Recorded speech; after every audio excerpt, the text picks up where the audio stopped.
കേൾക്കുന്നവരാണ്.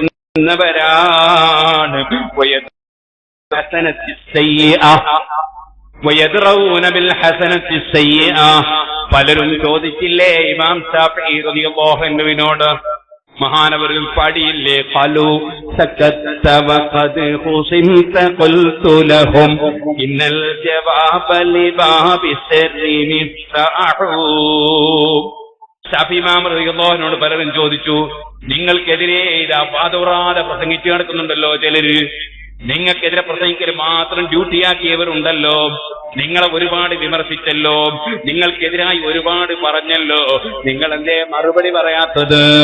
ശാഫിഈ ഇമാം പറഞ്ഞില്ലേ, ഖാലൂ സകത വഖദ് ഖുസിംത ഖുൽതു ലഹും, ആ ചോദിച്ചവരോട് ഞാൻ പറഞ്ഞു, ഇന്നൽ ജവാബ ലിബാബി സിർരി മിഫ്താഹു, അങ്ങനെ ഒരു വിലയുമില്ലാത്ത, സ്വന്തത്തിൽ തന്നെ ഒരു ആദർശവുമില്ലാത്ത, അതേ രാവിലെ പറഞ്ഞത് വൈകുന്നേരം മാറ്റി പറയുന്ന, വൈകുന്നേരം പറഞ്ഞ് രാവിലെ മാറ്റി പറയുന്ന, സ്വന്തം പറഞ്ഞതിന് സ്വന്തം തന്നെ വിമർശനം ഇറക്കുന്ന, അത്തരത്തിലുള്ള ഒരു വിലയുമില്ലാത്ത ജനങ്ങളുടെ വിമർശനങ്ങൾ, ആ വിമർശനങ്ങൾക്ക് മറുപടി പറഞ്ഞു നടക്കുന്നത് സമയം നോക്കി പോക്കുന്ന ഏർപ്പാടല്ലേ?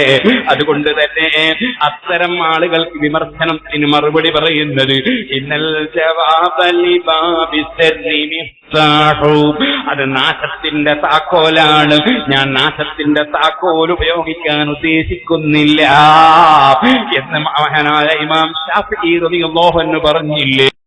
മുഅ്മിനീങ്ങളെ, നല്ല കാര്യങ്ങൾ പറയുക, നല്ല ജനങ്ങളെ ക്ഷണിക്കുക, തർക്കവിതർക്കങ്ങളായി അനാവശ്യം പറഞ്ഞ് സമയം പോക്കാതെ നമ്മുടെ മുൻഗാമികളായ ആളുകൾ നമുക്ക് കാണിച്ചു തന്ന അഹ്ലുസുന്നത്തി വൽ ജമാഅത്തിന്റെ ആശയം മുറുകെ പിടിച്ച് സാലിഹീങ്ങളും ഔലിയാക്കളും ഇമാമീങ്ങളും മുൻഗാമികളായ പണ്ഡിതന്മാരും നമ്മെ പഠിപ്പിച്ച അതേ റൂട്ടിൽ നേർക്ക് നേരെ അങ്ങ് ജീവിക്കുക. ഒരാള് ചീത്ത പറഞ്ഞാൽ പകരം ചീത്ത കല്ലെറിയാതെ നന്മ കൊണ്ട് തിന്മയെ നന്മയെ 10 ചീത്ത പറയുമ്പോ 10 പെൺകുട്ടികളെ കല്യാണം കഴിച്ചു കൊടുക്കാൻ എന്ത് വഴിയെന്ന് ചിന്തിക്കുക.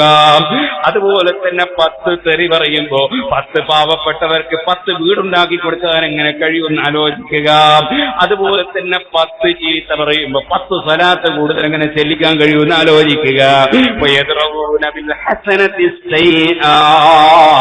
ചീത്ത കാര്യങ്ങളെ നന്മ കൊണ്ട് ഉപരോധിക്കുന്നവർ. നേരത്തെ ബഹുമാനപ്പെട്ട അബ്ബാസ് ഉസ്താദ് അവറുകൾ സിറാജുൽ ഹുദയെ കുറിച്ച് ഓർമ്മിപ്പിച്ചു. സിറാജുൽ ഹുദയുടെ സിൽവർ ജൂബിലി തീരുമാനിച്ചിട്ടുണ്ട്, നിങ്ങൾക്കറിയാം.